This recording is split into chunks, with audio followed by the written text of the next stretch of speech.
Eh bien, bonsoir à toutes et tous. J'espère que vous m'entendez bien.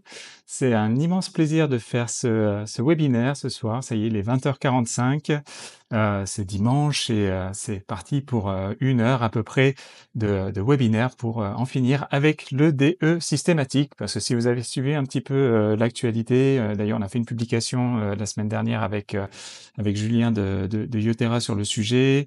La CPAM est en train de Paris, en tout cas, est en train d'envoyer des courriers qu'elle a co-rédigés avec des syndicats pour rappeler un petit peu ce qu'est le DE, à quoi il sert. Et donc, je trouvais que c'était l'opportunité justement de parler de ça et de dire que il existe aussi des solutions. Et on va voir pourquoi en finir avec le DE systématique est important. Et surtout, on va voir 3 opportunités légales d'augmenter ses revenus et mieux servir ses patients. Parce que le DE qui est utilisé de façon systématique, on va pas se mentir, c'est avant tout pour augmenter ses revenus pour plein de raisons qu'on va également aborder ce soir. Mais bon, l'objectif principal, c'est bien ça. Donc j'espère que vous êtes chaud, que vous avez envie d'apprendre plein de nouvelles choses, de mettre en œuvre surtout, ça c'est hyper important. Ce soir, on va voir comment on peut revaloriser légalement et en plus vraiment servir au mieux ses patients avec une autre solution que le DE systématique qui est de plus en plus remis en question même à Paris et surtout à Paris dans un premier temps apparemment, mais bon, c'était déjà le cas dans toutes les autres villes de France avec des rappels à l'ordre assez réguliers sur le DE systématique. Et c'est vrai qu'à Paris, il y avait on fermait un petit peu les yeux dessus du fait que les loyers soient plus élevés là-bas ou pour plein d'autres raisons un petit peu obscures malheureusement. Donc on va vraiment s'intéresser à des solutions parce qu'il en existe. C'est ça qui est important. Là, on va en voir 3 et on va voir que parmi ces 3 solutions, en fait, les possibilités sont illimitées. On va commencer tout de suite avec ce qu'on va voir concrètement pendant cette heure ensemble. Ce que nous allons découvrir ce soir, c'est déjà pourquoi le DE est le pire moyen d'augmenter ses revenus et de servir au mieux ses patients, de les servir efficacement. Parce que le DE est prévu pour une chose et en fait, quand on l'utilise pour augmenter ses revenus, c'est pas vraiment la chose pour laquelle elle est prévue. On va développer un petit peu toute cette partie-là. La deuxième partie que l'on va voir, c'est une opportunité d'optimiser son activité conventionnée. Là, on est vraiment sur l'activité conventionnée et on va voir comment, qu'est-ce qu'on peut mettre en place pour un petit peu booster la partie conventionnée. Il y a des petites stratégies qui existent et qu'il est important de prendre en considération, en particulier quand on commence, qu'on s'installe ou qu'on commence à se former et qu'on développe pas mal de formations. C'est important de bien réfléchir à cet aspect-là. La partie 3 qu'on va voir, c'est comment facturer librement, légalement, parce qu'en fait, en tant que kinésithérapeute, on peut facturer librement certains actes, mais pas tout. On va développer un petit peu cette partie-là. Donc ça, c'est vraiment en fait la deuxième possibilité de faire autrement qu'avec le DE. Et la troisième possibilité, le quatrième point que l'on va voir, là, c'est une stratégie de diversification tout en maintenant son activité de kiné. Je sais qu'il y a beaucoup de kinésithérapeutes qui pensent à la reconversion professionnelle. C'est quelque chose que je vois souvent. J'accompagne des kinés qui me disent, mais en fait, j'étais à 2 doigts de changer complètement de voie parce que je pensais qu'on était complètement coincé en tant que kinésithérapeute alors qu'il y a des opportunités vraiment qui sont illimitées et on peut vraiment diversifier son activité et garder son activité de kinésithérapeute parce que c'est quand même un métier de passion, un métier de cœur et quand on vit de sa passion, c'est quand même génial. Je sais de quoi je parle pour le coup parce que moi je vis de ma passion aussi et ma femme aussi et c'est quelque chose qui est vraiment extraordinaire de pouvoir faire ça.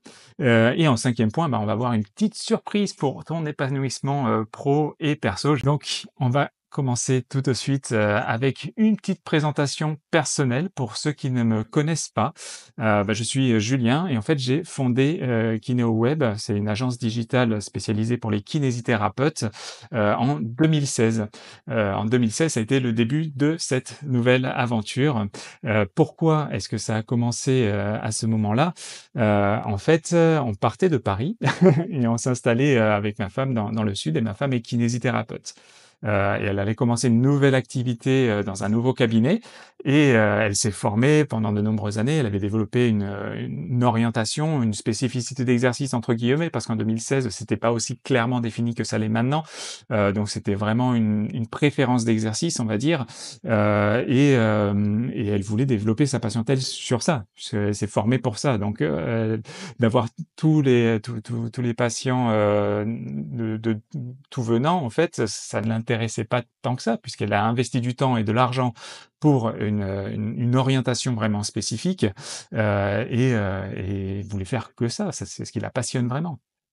Donc la problématique s'est posée de comment est-ce qu'on va pouvoir, cibler, ce type de patientèle-là? Et moi, je venais de terminer, en fait, une formation en web marketing, donc je lui dis: «Bah, si tu veux, je te crée un site internet» et là, la surprise, ça a été qu'elle m'a dit qu'elle n'avait pas le droit en tant que kinésithérapeute, pardon, de créer un site internet et là, ça m'a un petit peu surpris donc j'ai commencé à gratter, les informations à droite, à gauche et effectivement, je me suis rendu compte que, la communication pour les kinésithérapeutes était réglementée. Mais je me suis aussi aperçu que les kinésithérapeutes pouvaient créer des sites internet pour communiquer. Et ça, c'est quelque chose, qui l'a un petit peu surprise parce qu'elle pensait que, bah, non, c'était interdit et avec ses amis, ses collègues, bah, c'était exactement le même discours que j'entendais à chaque fois et j'ai accompagné ma femme sur sa communication à ce moment-là, en respectant la déontologie. À ce moment-là, il fallait déclarer le site internet, il fallait faire pas mal de démarches quand on voulait communiquer sur internet. Donc j'ai vraiment, fait toute la démarche pour elle et puis, après je me suis dit: «Mais en fait, c'est quelque chose qui me plaît beaucoup déjà, ce que j'étais en train de faire et ce que j'étais en train de découvrir» et je voyais que, bah, des amis, des collègues, c'est ne connaissaient pas ça.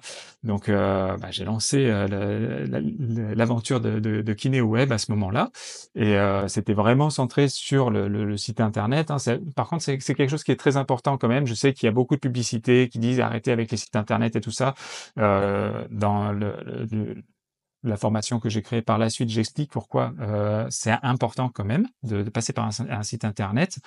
C'est pas une obligation, mais c'est quand même, il y a vraiment des raisons très, très fortes derrière de fonctionner ainsi.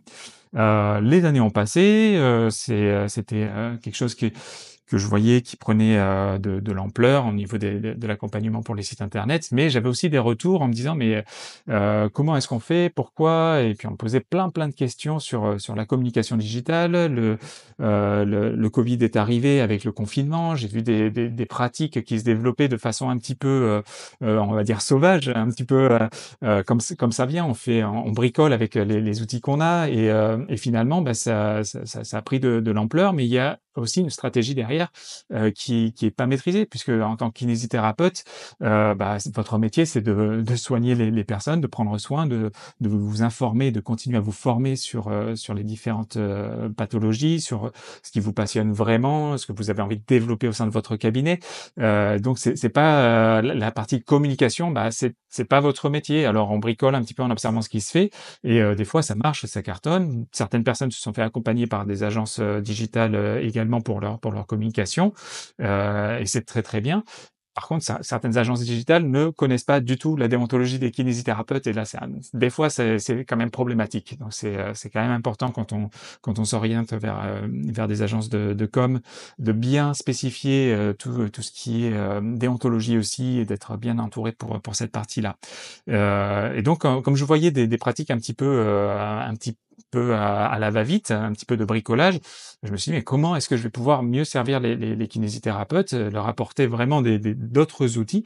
et c'est là que j'ai créé en fait en 2023, un e-learning qui vraiment, part des fondations de la déontologie et qui va jusqu'à, la mise en œuvre d'une communication, digitale, structurée, efficace, pertinente, qui aide à la fois le kinésithérapeute, qui a pas forcément envie de passer beaucoup de temps sur sa communication non plus, qui préfère prendre soin de ses patients et c'est très bien.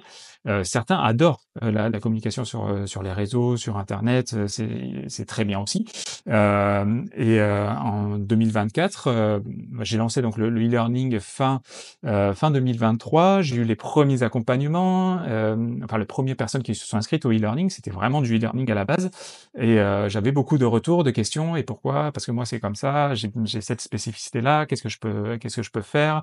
J'ai envie de mettre ça. En fait, il y avait tellement de variétés, tellement de choses différentes, que j'ai complété le e-learning avec vraiment un accompagnement derrière pour être très très précis. Le e-learning, c'est bien pour on reste assez généraliste, hein, c'est très ciblé kinésithérapeute, mais ça reste quand même assez généraliste. Et en fait, l'accompagnement a permis d'aller beaucoup plus loin. Et cette année, là, depuis le début de l'année, c'est 38 kinésithérapeutes que j'ai pu accompagner et que je continue d'accompagner d'ailleurs actuellement. Des kinésithérapeutes, que ce soit en cabinet avec d'autres kinés, que ce soit en pluridisciplinaire, que ce soit des centres de formation également, 2 centres de formation, dont un que j'accompagne actuellement encore. Donc vraiment des choses très variées, ciblées kinésithérapeutes, qui sont des kinésithérapeutes d'ailleurs derrière.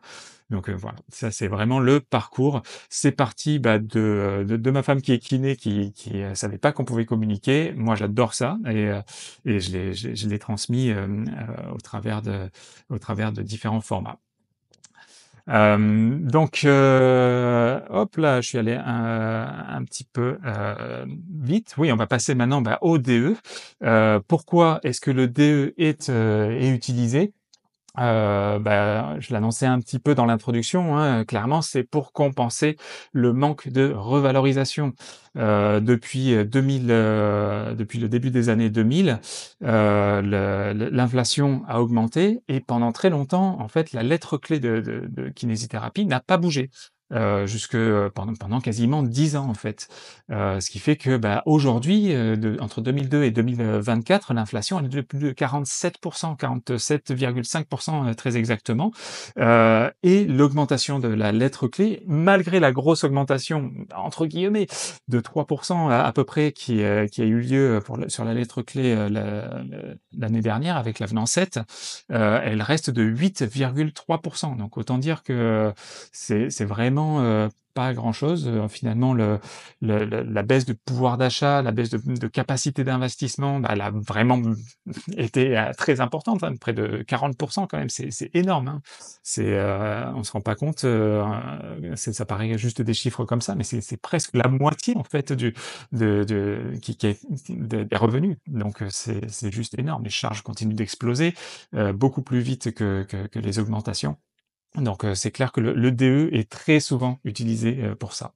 La deuxième raison majeure pour lequel le DE est utilisé, c'est pour valoriser ses formations, parce que c'est du temps de travail en moins, c'est un coût aussi la formation, ça peut être des déplacements, ça peut être donc fermer le cabinet pour aller se former. Si c'est des formations sur 3 jours, on part le vendredi, le vendredi il faut trouver un remplaçant, ça engendre beaucoup d'organisation et de coûts, même si la formation en elle-même est prise en charge et qu'il y a aussi des indemnités selon les formations pour déplacement et tout ça. Mais ça a un impact aussi sur la vie privée, puisque généralement c'est le samedi, le dimanche, pour justement pas fermer le cabinet toute la semaine. Et ça veut dire pas être en famille ces jours-là, ne pas avoir de vie sociale ces jours-là. Donc voilà. Et pour en revenir d'ailleurs au manque de revalorisation, beaucoup de kinés travaillent plus de 50 heures par semaine, et en termes de vie sociale, ça devient difficile également. Hein. Donc c'est quand même quelque chose qui est très important, et ce qui fait que le burn-out dans la profession augmente énormément. Euh, qui a- je commence à recevoir des petits messages. Ok, merci. Donc voilà. Et la troisième raison, c'est de valoriser les investissements en matériel. Oui, je l'avais noté sur la slide précédente. Hein. Vous pouvez m'envoyer vos questions sur WhatsApp. Vous pouvez scanner le petit QR code qui est juste là, ou avec le numéro de téléphone directement. Vous pouvez m'envoyer des questions. J'essaierai d'y répondre à la fin. Donc voilà. Donc pourquoi le DE est utilisé? On a vu, hein, pour compenser un manque de revalorisation, pour valoriser des formations, des investissements, c'est vraiment les 3 principales, raisons. Mais pour autant, le DE, c'est quoi en fait? Le DE, ça ne sert pas à valoriser ses formations, ni son matériel, ni même la couleur de sa moquette, hein, pour mettre une petite touche d'humour quand même. C'est pas du tout prévu pour ça. Le DE, c'est une demande, enfin c'est un dépassement pour exigence du patient. Donc c'est un dépassement pour exigence. L'exigence du patient, soit pour un horaire de soins, un horaire spécifique en dehors des ouvertures de cabinet. Ça peut être également parce qu'il faut que ce soit tous les mercredis de 14h à 15h. C'est une exigence de sa part également. Ça peut être un lieu différent. Ça peut être au travail, ça peut être chez lui. Bon, alors au travail, au niveau de la confidentialité du secret professionnel, c'est un petit peu délicat, mais ça peut être chez lui alors qu'il a la possibilité de se déplacer. Donc c'est là où ça devient une demande d'exigence. Mais en fait, c'est tout. Il y a que ces 2 raisons-là pour lesquelles le DE peut être appliqué. C'est vraiment un dépassement pour exigence du patient. Point.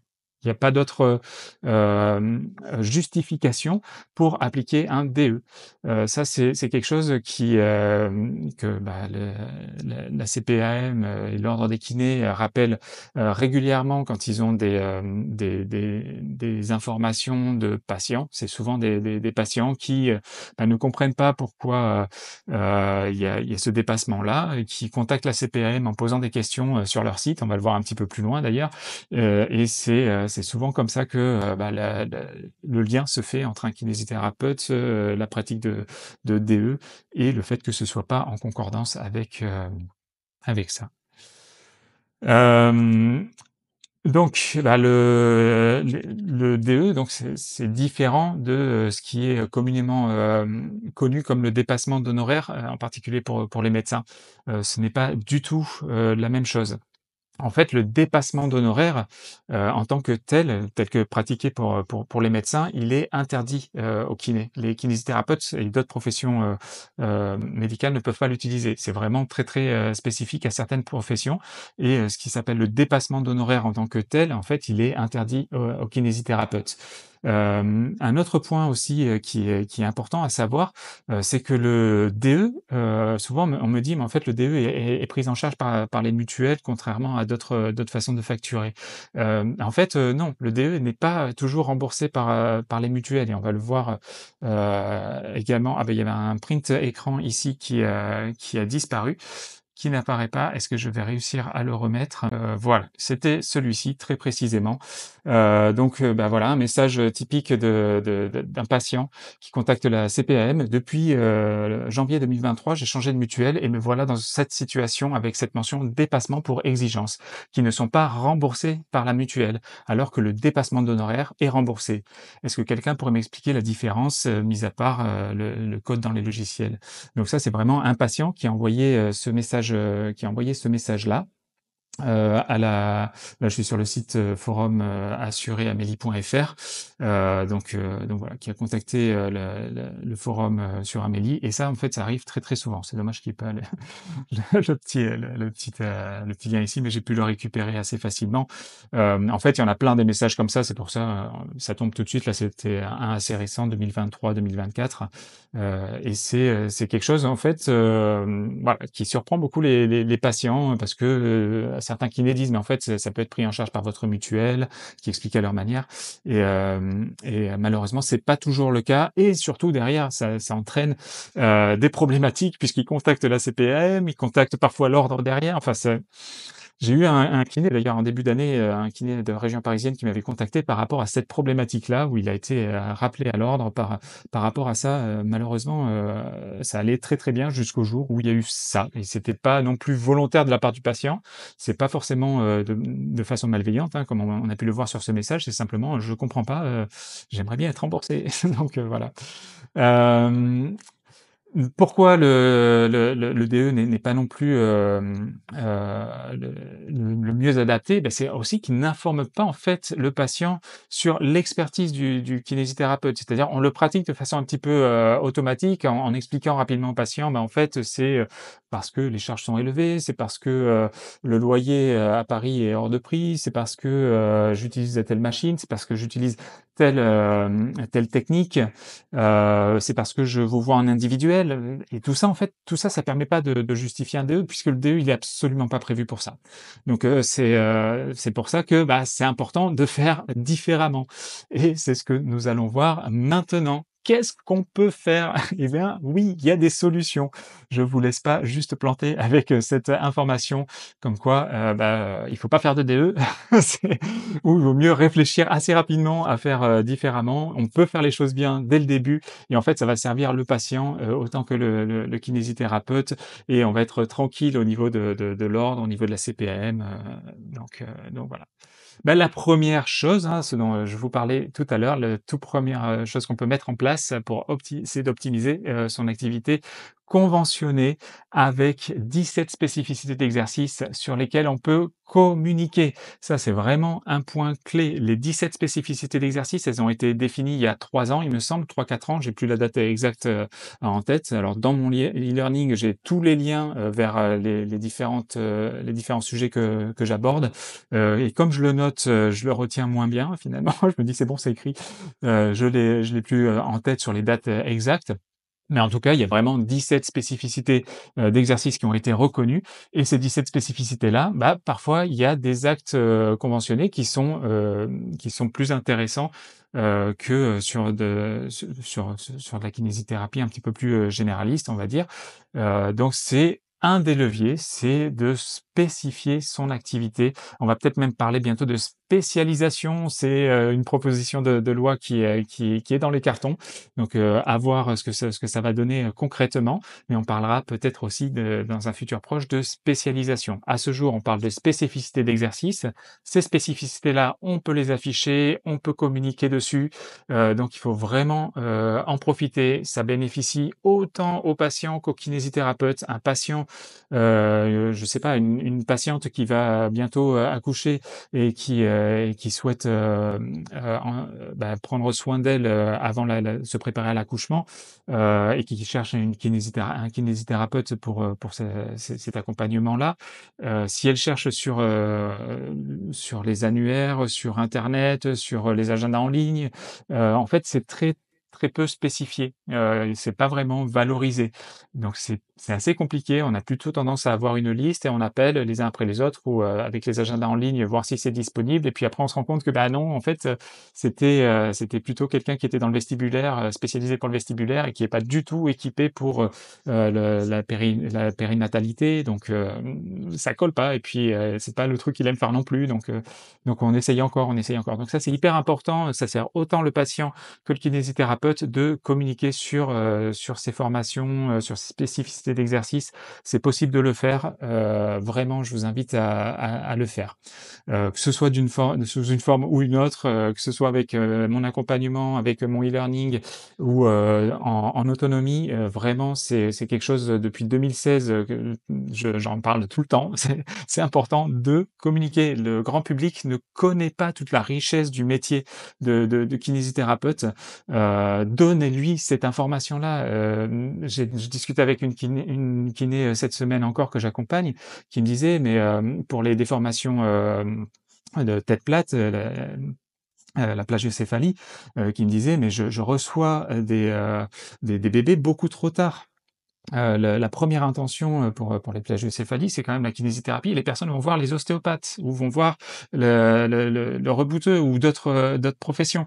Alors d'avoir de la manipulation, c'est très, très bien, mais il y a toute la partie dynamique et ça, les ostéopathes ne l'ont pas forcément, alors que le kinésithérapeute, oui et ça, c'est hyper important, d'informer le grand public sur ça. Donc voilà, pour l'impact côté patient, c'est vraiment, c'est très, très important aussi. Je ne parle c'est important de revaloriser l'activité des kinésithérapeutes financièrement. C'est important, quand de faire connaître toutes les pratiques et ça sert le patient. C'est vraiment l'objectif final, c'est d'être au service des patients, et c'est ce qu'on fait, hein. Que ce soit, même pour la revalorisation, financière, si on peut réinvestir dans du matériel, si on peut, se former, si on peut ça sert le patient au final. Donc, tout ça, l'objectif final, c'est la santé publique, quoi qu'il en soit. La deuxième partie, la deuxième possibilité pour revaloriser, son activité, c'est de pouvoir facturer, librement et légalement à travers l'activité hors convention, les actes hors convention. Ce n'est pas forcément se déconventionner complètement, on peut avoir une activité mixte, une partie conventionnée et une partie, hors convention. Pourquoi, c'est, quelque chose qui est très, très puissant le hors convention? C'est que pour le patient déjà, c'est une offre claire. C'est-à-dire, par rapport au DE où, c'est parce que ceci, cela non, là, c'est vraiment un acte clairement défini. Le HC, le hors convention ou le HN comme, on l'appelle, aussi beaucoup le HN, hors nomenclature, c'est, quelque chose qui est défini, qui est vraiment très précis. Encore une fois, c'est pas: «J'ai fait cette formation», c'est pas: «J'ai cette technique», ça ne sert pas non plus à ça. On va se servir de ces formations pour créer un acte, hors convention, mais c'est pas la formation en soi qui permet, de justifier un HN, ou un hors convention, un acte hors convention. Donc c'est vraiment quelque chose qui est très, très clair. C'est un acte, un acte, une offre, on l'appelle comme on veut, qui est très clair pour le patient, qui est très clair pour le kiné aussi et ça aide beaucoup aussi pour le communiquer dessus par la suite et pour être à l'aise, vraiment, avec cette partie-là. Ce sont des tarifs libres pour les kinésithérapeutes. Tout ce qui est, en dehors de la NGAP, oui, le hors nomenclature, c'est en dehors de la, nomenclature, hein, hors convention, HN, c'est pareil. Ce sont des tarifs qui sont libres. Les actes conventionnés, on ne peut pas faire de dépassement d'honoraires. Le seul, dépassement que l'on peut faire, c'est le DE pour une exigence de patient, donc c'est quand même très, très rare. Hem Tout ce qui est acte hors convention, par contre, c'est systématique, enfin systématique, je veux dire, le tarif est libre. C'est pas forcément systématique, c'est quelque chose qu'on propose en plus, aux patients qui ne rentre pas dans ce qui est pris en charge par la sécurité sociale, donc on le propose au patient. Il peut dire oui, il peut dire non, mais en tout cas, le tarif est complètement libre pour les kinés et ça, c'est vraiment un levier qui est énorme. C'est une véritable valorisation de l'expertise du kiné. Un kiné qui s'est formé pendant des années, qui a une vision très spécifique de tout ce qu'il peut faire au-delà de l'acte, de la nomenclature en soi, en termes de prévention, par exemple, en termes d'éducation à la santé, en termes d'éducation thérapeutique. C'est vraiment quelque chose qu'on peut utiliser. Le champ de compétences des kinésithérapeutes ne s'arrête pas à la NGAP. Le champ de compétences est beaucoup plus large. Il touche au bien-être, il touche au vivre mieux, il touche à la prévention, il touche à l'accompagnement hygiénique, à l'accompagnement sportif, à l'hygiène de vie dans son ensemble. Alors il y a des termes qu'on ne pourra pas utiliser, on peut pas dire qu'on est nutritionniste puisque c'est, une activité réglementée également, sauf si on a un diplôme de nutritionniste, dans ce cas, pourquoi pas? Mais ça reste, très, très large. Il y a vraiment, tous les coachs de vie que l'on peut voir sur les réseaux, des fois c'est des conseils où en tant que kinésithérapeute, mais vous vous arrachez les cheveux et je comprends, même moi ça me choque des fois. Et ça, c'est hyper important d'être présent sur ça et d'accompagner le grand public et les patients à voir un petit peu plus loin, à ce niveau-là et réorienter, travailler avec d'autres équipes, hein. Je parlais de l'ostéopathie tout à l'heure, la kiné dont je parlais, elle travaille avec un ostéopathe. Son mari d'ailleurs est ostéopathe. Donc heu, donc voilà, ils travaillent aussi très bien ensemble. Ça peut apporter, des solutions. Après il y a ostéopathe, comme il y a des bons chasseurs et des mauvais chasseurs, hein, on trouve de tout aussi. Mais ça peut être, pareil pour la kinésithérapie d'ailleurs, hein, n'en déplaise à mon audience. Mais c'est vrai, il y a vraiment de tout, mais de se créer une équipe pluridisciplinaire, c'est vraiment génial. Ça aide aussi beaucoup le patient. Le kiné n'est pas non plus un dieu dans tous les domaines, mais il peut avoir par contre un goût très prononcé sur certaines thématiques sur lesquelles il va se former et aller de façon très, très, poussée et sur lesquelles il peut accompagner le patient, de façon, de la pathologie, à éviter la récurrence des blessures, par exemple. Donc voilà, la puissance du HC est juste phénoménale, à la fois pour le kinésithérapeute qui va vraiment pouvoir revaloriser son activité comme il le veut, et pour le patient, qui a vraiment, un accompagnement très, très spécifique, et très poussé, grâce à cet acte-là. Le dernier point, et alors là, je sais qu'il y en a beaucoup qui vont hurler, j'ai mis kinésithérapie et activité commerciale côte à côte. Eh ben oui, c'est possible. En fait, en tant que kinésithérapeute, la kinésithérapie ne peut pas être pratiquée comme une activité commerciale. Ça, c'est clair et net. Cependant, ce qu'on appelle le cumul d'activités est possible pour les kinés. Et ça, alors c'est réglementé, il y a des choses qu'on peut faire, il y a des choses qu'on ne peut pas faire, heu, mais c'est possible.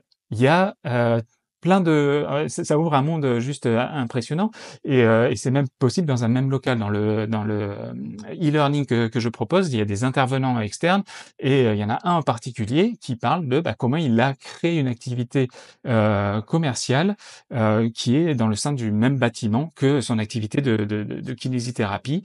Il y a des règles très, très strictes à respecter. Il en parle dans le e-learning. Comment est-ce qu'on fait? Ça, c'est hyper important. Mais c'est possible. C'est juste pour savoir. Donc ce n'est pas interdit. Avoir une activité commerciale et une activité de kinésithérapie, ce n'est pas interdit. Ce sont des règles très spécifiques, à respecter en termes d'organisation, en termes de communication. Ça, c'est hyper important. Moi, c'est ma spécialité, c'est là où j'accompagne vraiment les kinésithérapeutes, mais ça ouvre surtout un champ de possibles juste illimité. Donc, voilà. Et quand vous dites, quand vous vous entendez dire que la kinésithérapie et l'activité commerciale, c'est pas possible, eh ben si, c'est possible, mais pas n'importe comment. Donc ça, c'est des points que j'aborde tout au long du e-learning.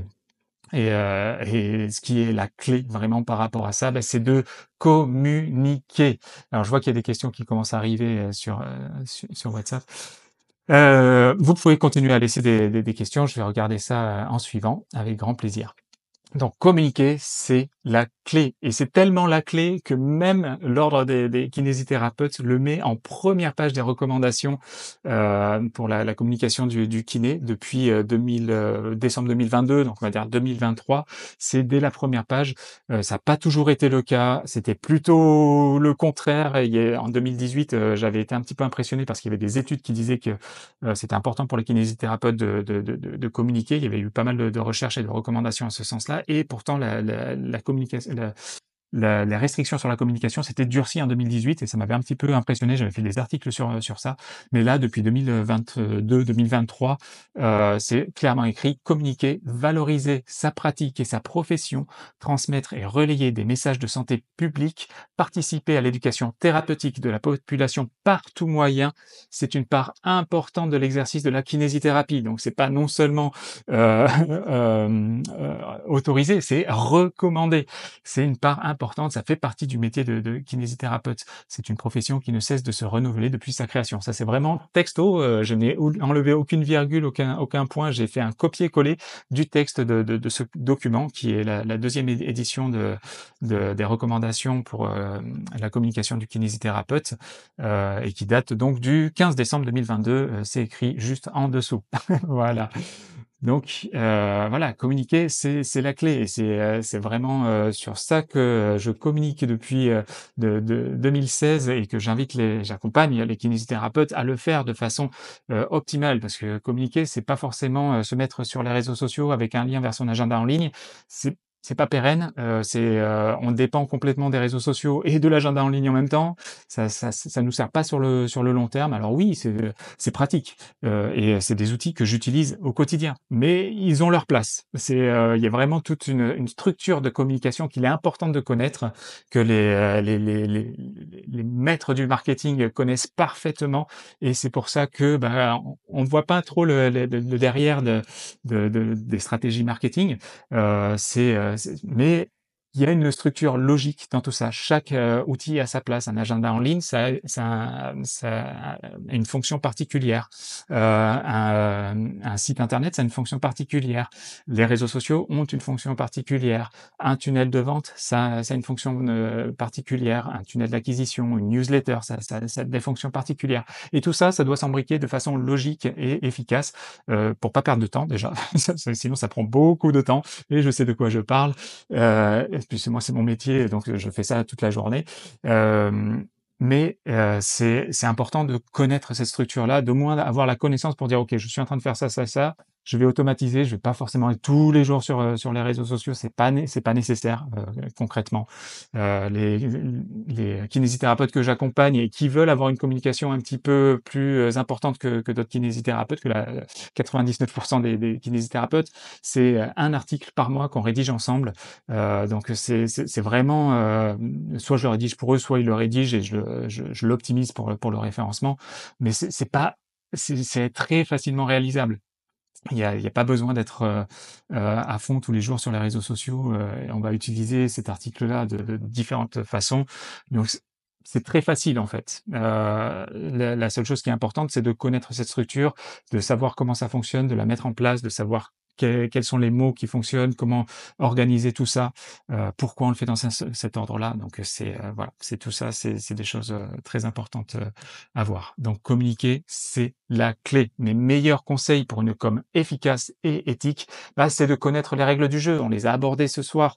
Mon e-learning commence par ça, la déontologie et la communication. C'est vraiment la base de connaître les règles du jeu, savoir ce qu'on peut faire, ce qu'on ne peut pas faire. Merci pour le message. Je répondrai tout à l'heure. Je reçois des messages. Quels sont les principaux actes à la chaîne? Je répondrai à la fin de cette présentation. Comprendre et savoir appliquer les meilleures pratiques de communication, c'est ce dont je viens de parler. C'est comment on organise tout ça. Est-ce que ça prend beaucoup de temps? Non, pas forcément. Si on veut faire ça toute la journée, oui, ça prend du temps. Maintenant, c'est pas du tout une obligation. On peut faire une grosse partie par soi-même. On peut déléguer complètement. Il y a plein de possibilités, donc ça prend pas forcément de temps. Ce qui prend du temps, c'est de se poser et de bien savoir, de bien mettre, suivre les différentes étapes, hein. Finalement, c'est pas plus compliqué que ça quand on a, heu, des personnes qui accompagnent sur ça. Une autre chose qui est hyper importante, c'est de construire ces offres ou ces actes, hors nomenclature quand on est sur cette partie-là, que vos patients désirent vraiment. Souvent, on a tendance à créer des choses pour soi finalement, ou comme on aimerait que ce soit, mais on n'arrive pas à toucher directement la personne, et ça, encore une fois, la communication est hyper importante. On va vraiment toucher les personnes. Je pense que, il y a beaucoup de techniques, que vous utilisez en tant que kinésithérapeute, lors du bilan. L'entretien, motivationnel, par exemple, c'en est une. C'est vraiment, des techniques qui sont très, très importantes pour, engager les personnes, les toucher et vraiment avoir des résultats derrière. Puisque l'objectif, encore une fois, c'est d'avoir des résultats, de santé pour eux, et de réussite aussi, financière, d'épanouissement professionnel. Tout ça, c'est hyper important de pouvoir se libérer du temps en famille. Voilà, tout ça, ce sont des choses hyper importantes, et ça passe par proposer des choses que les personnes veulent. Sinon, c'est compliqué. Et parfois, c'est pas forcément si quelqu'un dit: «Je veux un massage, pour ma rééducation», c'est pas ça, c'est pas lui donner un massage. C'est, voir pourquoi est-ce qu'il veut ce massage-là, et essayer de lui apporter la clé du désir profond qu'il y a. C'est pas juste: «Je veux ça, je veux maintenant», ce qu'on pourrait parfois appeler des caprices ou je ne sais quoi. Mais c'est vraiment aller au fond des choses et toucher vraiment la corde sensible, où les personnes ne le verbalisent pas d'ailleurs forcément directement. C'est pour ça que l'entretien motivationnel est très intéressant pour ça. Se faire accompagner, c'est gagner du temps, et être plus efficace également. Ça, c'est vraiment un conseil que je vous donne, que ce soit avec mon accompagnement ou autrement. Ce qui est important, c'est de savoir bien faire les choses et d'être accompagné avec des personnes qui sont compétentes sur cette partie-là. Et le dernier point, le plus important, bah, c'est de passer à l'action. Chaque pas compte. C'est hyper important, de pas rester. Parfois, on est très perfectionniste et le fait d'être très perfectionniste et moi, ça a été quelque chose qui m'a beaucoup bloqué aussi en disant non, je sors pas ça avant que ce soit parfait, parfait, parfait, parfait. Finalement, je l'ai jamais sorti. Ou alors, une fois que ça a été parfait, ben, je l'ai sorti, mais ça convenait pas aux personnes. Donc, voilà. Non, ce qui est important, c'est de faire des petits pas, des petits pas, des petits pas, de tester, d'échouer. Ça arrive. On discute avec ses patients, on a un retour négatif du patient. Ok, ben on réajuste. Mais c'est pareil avec les séances de rééducation. Finalement, c'est quelque chose que vous connaissez très très bien. Donc, c'est exactement la même chose pour la communication. Il y a voilà pour mes petits conseils. Pourquoi agir aujourd'hui? Eh ben, en fait, rien ne sert de courir, il faut partir à point. Ça sert à rien de tout d'un coup s'affoler et partir dans tous les sens en disant je vais faire ça, ça, ça, ça et ça, et de le faire de façon désordonnée, de façon de perdre beaucoup d'énergie et de stress pour ça. Non, chaque pas compte, encore une fois. Hein, si tu veux augmenter tes revenus sans dépendre des revalorisations, bah, chaque petit geste va être important et c'est pas forcément tout faire en un mois. Les accompagnements que je propose, c'est entre 4 et 6 mois pour avoir les résultats vraiment concrets. Enfin, les premiers résultats au bout de 3 mois en général, 2 à 3 mois. Et puis après, avoir quelque chose de stabilisé au bout de 4 à 6 mois, peut-être 8 mois. Il y a des personnes où ça a pris un petit peu plus de temps. Je prends le temps qu'il faut avec les personnes. Il n'y a pas de limite de temps en fait hein, dans mes accompagnements. J'ai une personne que j'ai accompagnée en début d'année et qui m'a recontacté au mois de septembre pour finaliser la dernière partie qui lui restait à faire. Il n'y a pas de souci. Elle m'aurait dit en mois de janvier, c'était au mois de janvier, il y a pas de souci. On s'adapte vraiment au rythme de chacun. Ça, c'est hyper important. Pourquoi agir aujourd'hui? Bah, burn-out ou kiffer ce qu'on fait, quoi. Bah, si tu as envie de t'épanouir dans tes thématiques qui te passionnent, je t'invite vraiment bah, à les définir déjà, à bien dire qu'est-ce que j'adore faire, qu'est-ce qui me, quand je suis avec quand je suis en train de faire ça, franchement, je pourrais faire ça toute la journée, je vois pas le temps passer, c'est génial, je ressors de là, j'ai encore plus d'énergie qu'en rentrant. Ou alors de continuer à dire: «Ah punaise, là, il faut que j'enchaîne les patients parce qu'à 16,50 €, si j'en vois pas 25, ça va être compliqué». Mais en même temps, en envoyant 25, j'en peux plus, je suis pas efficace non plus. Donc, voilà, il y a un moment où c'est important de se poser et se dire: «OK, maintenant je vais faire ce que moi j'aime vraiment» et les patients vont le ressentir et ça va être beaucoup plus efficace avec eux. Finalement, tout le monde est gagnant. Hem, pourquoi agir? Bah, pour offrir à ces patients, plus que des traitements, être vraiment, dans des accompagnements, très, très poussés. On peut prendre vraiment beaucoup de temps avec des patients. Alors ça se facture, hein, c'est quand même important de valoriser ça. Quand on est en train de discuter avec ces patients pendant une séance, c'est pas la même chose que te dire: «OK, là je suis en train de me concentrer sur ça, je fais ça, ça, ça et ça». Par contre, vraiment, si tu veux qu'on prenne le temps où j'aborde je sais pas, la gestion de la douleur, par exemple, avec toi, on va faire un petit exercice comme ça, mais si tu veux vraiment prendre le temps pour la gestion de la douleur, je fais des ateliers. Viens aux ateliers parce que là, c'est vraiment que sur ça. Là, maintenant, je vais juste te soulager avec des manipulations et du mouvement, ce que tu as actuellement. Mais si tu veux aller vraiment beaucoup plus loin et agir au quotidien sur ça, voilà, c'est important que tu fasses ces ateliers-là. Je pense que ça peut vraiment te servir. Ça va beaucoup plus loin. Ça peut être, des ateliers, physiques, ça peut même être des ateliers à distance. Vraiment, les formats sont illimités. Il faut y aller, faut pas hésiter. Donc maintenant, bah, ce que je voulais te dire, la petite surprise pour la fin, c'est que je t'offre 30 minutes d'appel ensemble pour que tu repartes avec ton plan d'action à toi, ton plan d'action personnalisé. Là, on voit des concepts généraux. Ce qui est important, bah, c'est d'avoir quelque chose qui te corresponde. Et pendant ces 30 minutes d'appel, on va voir aussi ce que moi je peux t'apporter comme clé directement. Si on peut travailler ensemble, si toi ça convient aussi, parce que c'est important que ça matche aussi entre nous. Et si moi, bah, je vois que ça matche aussi de mon côté et de dire, «OK, sur ça, je peux pas t'accompagner». Ça m'est déjà arrivé de dire, «Moi, je suis pas un avocat». Donc, si tu as vraiment des questions très, très, poussées sur ça, parce que tu as déjà bien, bien avancé sur plein de choses, et que juste ce qui te bloque, c'est la partie, vraiment, légale, pour certaines offres, certaines situations très spécifiques. j'invite à avoir un avocat plutôt que d'avoir mes conseils sur cette partie-là. J'ai aucune honte à ça. Moi, ma spécificité, c'est vraiment la communication digitale qui plus est. Mais bon, après, la communication, on peut l'utiliser de différentes façons, hein. Ça peut être des affiches dans son cabinet, ça peut être plein de choses, des lettres qu'on envoie au médecin. Tout ça, ça demande de se travailler en amont. Donc voilà, l'appel est gratuit pour ceux qui ont écouté jusqu'au bout ce webinaire. On va continuer avec les questions, hein, juste en suivant.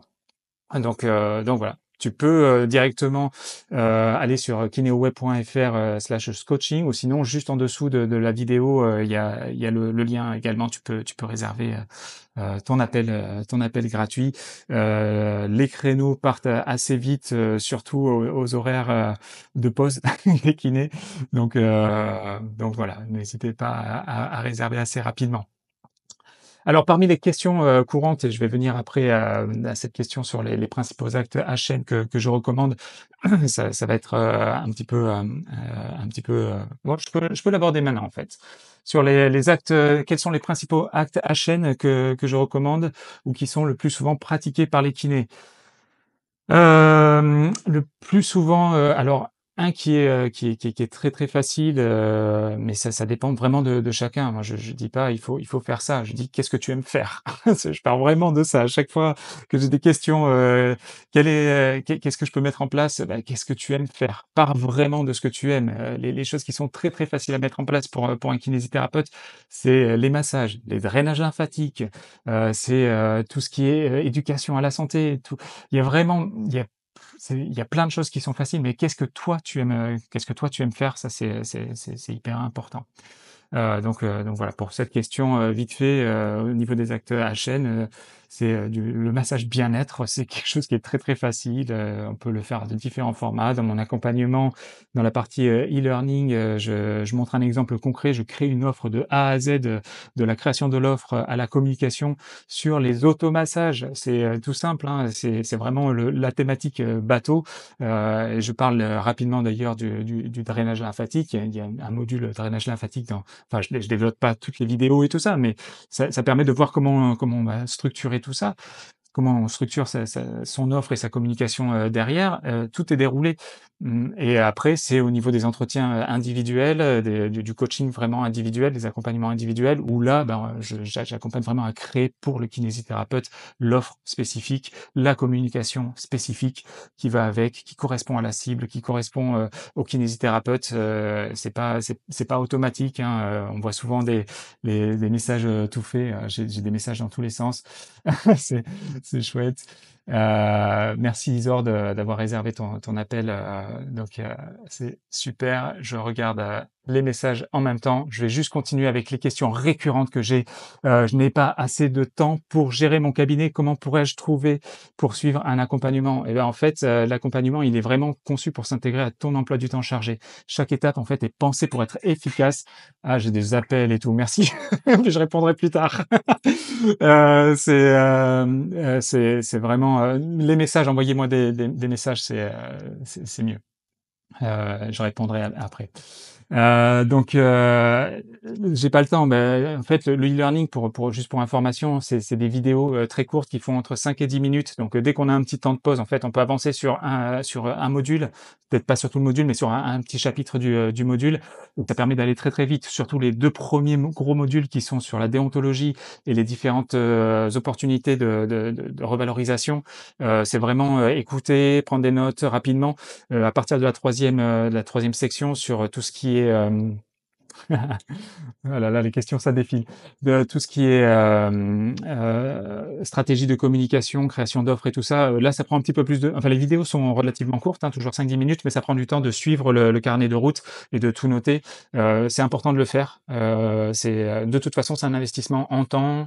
C'est peut-être une demi-heure par jour, 4 heures par semaine. Ça dépend des personnes. Il y en a qui arrivent à faire 4 heures d'un coup, qui sont optimaux comme ça, d'autres avec une demi-heure, mais de façon très très très régulière. Dès qu'ils ont une demi-heure, ils arrivent à avancer très, très vite aussi.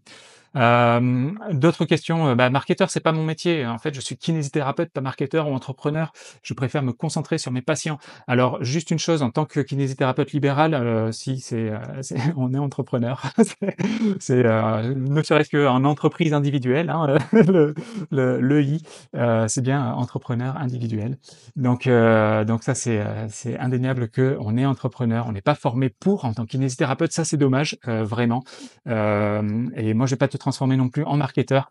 Mais par contre, je vais t'aider à valoriser ce que tu sais déjà faire. Ça, c'est quelque chose que c'est ma compétence vraiment très très poussée sur ça, de voir ce que les personnes ont dans leur cœur, dans leur tripes, et de le faire ressortir et de toucher les personnes avec qui ils travaillent.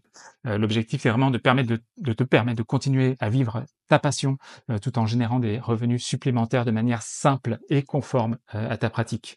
On reste dans le cadre de la déontologie. Une autre chose, alors c'est vrai que je parle des accompagnements digitaux aussi, souvent on me dit: «Mais le toucher, c'est incontournable». En fait, le digital, ça va pas remplacer ta pratique, hein. C'est vraiment un complément. Je suis pas du tout, alors je sais qu'il y a beaucoup de kinés maintenant qui sont hands off, quasiment à 100. Pour moi, le toucher, c'est quelque chose de très important. C'est dans la nature humaine. Donc, c'est pas quelque chose pour enlever le toucher. Bien au contraire, c'est quelque chose qui va poursuivre l'accompagnement au-delà du cabinet. Ça, c'est vraiment très important, même quand on est sur des accompagnements digitaux. Ça reste pour moi un incontournable. Ça peut être, ça peut permettre d'espacer des séances, ça c'est sûr. Mais ce qui est important pour moi, c'est quand même d'avoir une activité mixte. Il y a certaines personnes qui veulent arrêter complètement la kinésithérapie, c'est très bien aussi. Je peux les accompagner sur la partie communication, mais c'est pas ce que je préfère. Moi, ce que je préfère, c'est accompagner les kinés qui sont passionnés par leur métier, qui aiment ça et qui ont envie de continuer à en vivre décemment. Ça, c'est vraiment ce qui m'anime au plus profond de moi. Donc voilà, le toucher, c'est important et on va pas enlever ça. Le coût, cela va sûrement coûter cher de se faire accompagner et je ne suis pas sûr de pouvoir me permettre un tel investissement en ce moment. Alors le terme investissement est très bien choisi. Le terme ça coûte cher, en fait, si c'est un investissement, c'est quelque chose pour lequel on va avoir une rentabilité, donc c'est pas cher en soi. C'est quelque chose où on investit du temps et de l'argent et qui va permettre d'avoir un retour sur investissement qui est souvent bien plus important que certaines machines qu'on achète, sur lesquelles on investit, qui coûtent très très cher et qu'on n'arrive pas à amortir. Faut vraiment voir ces accompagnements-là, la formation, les accompagnements comme des investissements avec un projet de retour sur investissement, que ce soit en argent, en temps disponible, en bien-être, en vivre mieux, en sérénité. Tout ça, ça se valorise et c'est hyper important. De toute façon, au niveau du coût, ça reste très accessible. J'ai voulu que ce soit accessible, donc c'est quelque chose qui reste très accessible à tous les kinésithérapeutes. Je suis à bout de force. Ajouter quelque chose de nouveau à ma charge de travail pourrait me pousser au burn-out. Eh ben, si tu es déjà dans ce cas-là, vraiment fais une pause. Là, c'est hyper important parce que fais une pause et profites-en justement pour réévaluer tout ça. C'est vraiment malheureusement c'est très très commun. J'ai beaucoup de retours en me disant mais j'en peux plus, j'en peux plus. Là, c'est vraiment le moment de lever le pied, d'être vigilant. Il y a des associations qui existent. J'ai fait une interview avec la SPS qui est vraiment aux côtés des kinésithérapeutes. Vraiment, faites-vous accompagner à ce niveau-là aussi. C'est incontournable. Et surtout, si vous en êtes déjà là, faites un break et une pause sans rien. Voilà. Et après, après réfléchir à restructurer tout ça. Mais déjà, un break, hein. On commence par ça et après, reprendre le contrôle sur, comment on travaille, comment on peut augmenter ses revenus, quelles sont toutes les possibilités de la profession à ce niveau-là. Un dernier point qui est très important, c'est l'inaction. En ne prenant pas les mesures nécessaires aujourd'hui, tu risques de voir tes revenus stagner et surtout ton pouvoir d'achat diminuer, tandis que tes compétences resteront sous-exploitées. Si tu attends une revalorisation de la CPM, peut-être qu'elle viendra, peut-être pas. Là, en tout cas, ce qui a été voté, c'est pour les prochaines années. Donc, est-ce que ce sera remis sur la table avec le nouveau ministre? Franchement, c'est jouer, c'est un petit peu jouer sur l'espoir. toujours et toujours, et ça fait 20 ans déjà que ça dure, donc même 22 ans, hein, puisque je parlais de 2002 jusqu'à maintenant. Franchement, voilà, j'y crois pas trop. Et même, j'ai fait un post cette semaine, même si on avait une revalorisation, allez, soyons fous, un truc inimaginable à 50 € l'acte, même à 25 € l'acte, mais imaginons 50 € l'acte pour continuer à accompagner les patients encore plus loin dans ce qu'on aime, ce qui nous passionne aussi à côté. Est-ce que je le mettrais pas en place aussi? Personnellement, moi, je connais ma réponse. C'est à chacun de se poser la question sur ça. J'ai posé la question cette semaine sur les réseaux sociaux, si vous l'avez vu passer. Donc voilà. Donc c'était vraiment le point très important, c'est de passer à l'action. Donc, je te laisse continuer à prendre tes rendez-vous. Je vois que ça commence déjà à défiler, donc n'hésitez pas. Est-ce qu'il est possible de remettre la diapositive avec les spécificités d'exercice? Oui, bien sûr. Je vais remettre celle-ci sur les spécificités d'exercice. C'était tac, non, c'était pas ça. Bon, il y en a 17. Après, la liste, on peut la trouver assez facilement, hein. Moi, j'invente rien.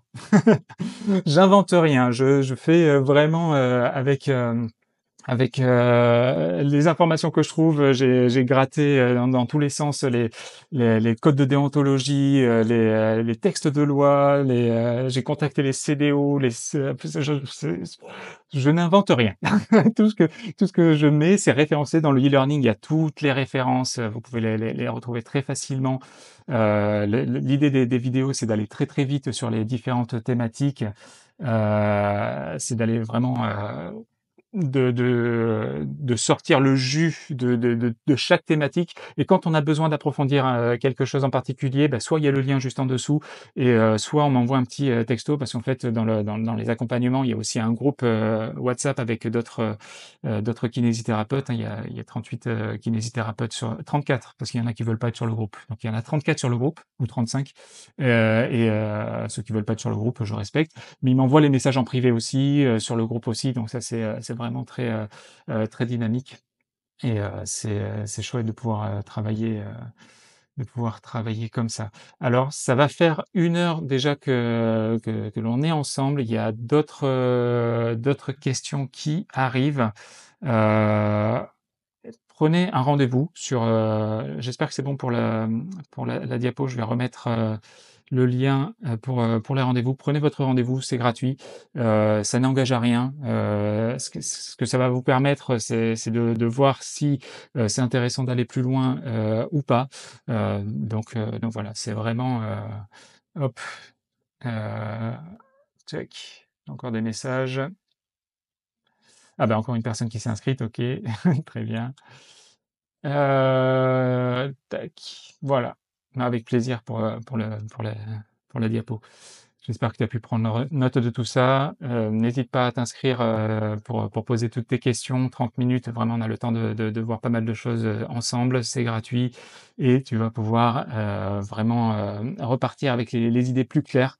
Même si on travaille pas ensemble par la suite, c'est pas le plus important. Le plus important, c'est de se poser déjà, de réfléchir à toutes les opportunités qui existent en tant que kinésithérapeute. Souvent, on se bloque sur des croyances. Je peux pas faire de HN, ou je fais du HN parce que j'ai fait telle formation. Mais en fait, non. Ce qui est important, c'est de se poser, de discuter avec des personnes qui connaissent ces différentes parties-là, de se former sur ça, d'être accompagné. C'est un accélérateur juste incroyable.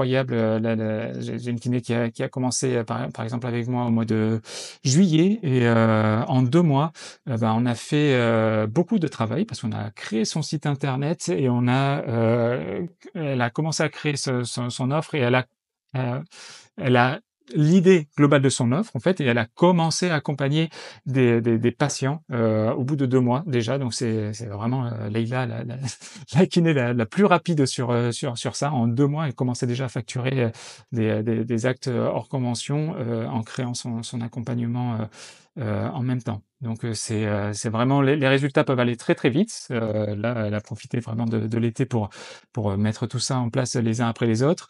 J'ai un autre kiné aussi qui est très dynamique. C'est Matteo, qui au début, accueillait de la kinésithérapie, générale dans son cabinet. Il était sur un agenda en ligne très connu et il avait de tout, du tout venant et il en avait marre parce que lui, il s'est formé à la maxillofaciale. Il voulait faire que du maxillofacial. Donc, on a pris 1 mois pour bien structurer sa communication, et le lancer. Et en 4 mois, bah, il avait plus que des patients maxillofaciales, ou en tout cas plus de 80% de maxillofacial. Maintenant, il est en train de créer des offres au-delà de la kiné conventionnée pour le maxillofacial. C'est juste impressionnant les résultats qu'on peut avoir. Ça demande de l'engagement, ça c'est clair, je vous le cache pas. C'est pas non plus 3 heures par jour, hein, c'est pas la peine de se bloquer des créneaux, d'enlever des heures de kiné, sauf si déjà vous êtes trop à fond sur toutes les dates. Prévoyez au moins une demi-heure, libérez-vous une demi-heure. Ça fait un patient de moins pour toute une vie d'épanouissement. Franchement, c'est pas, si c'est une demi-heure de moins par jour, c'est quand même intéressant de le faire. Ou alors de se bloquer une demi-journée pour faire ça. Ça dépend des organisations de chacun. Là, j'ai une kiné qui m'avait contacté justement cette semaine pour suivre l'accompagnement, où elle a un enfant bas âge et tout ça. Donc on va vraiment adapter à ses horaires aussi, à tout ça. Donc voilà, l'accompagnement, c'est vraiment quelque chose qui permet d'être très flexible et d'avoir surtout des réponses, et tout ce qui est production, en fait, pendant les accompagnements. C'est 1 heure d'accompagnement, mais derrière, c'est beaucoup de préparation en amont avec des échanges par WhatsApp, mais beaucoup de préparation pour moi, pour pendant l'heure dérouler toute la partie, faire des ajustements. L'heure d'accompagnement, c'est vraiment finalement faire des ajustements sur tout ce que j'ai pu produire en amont.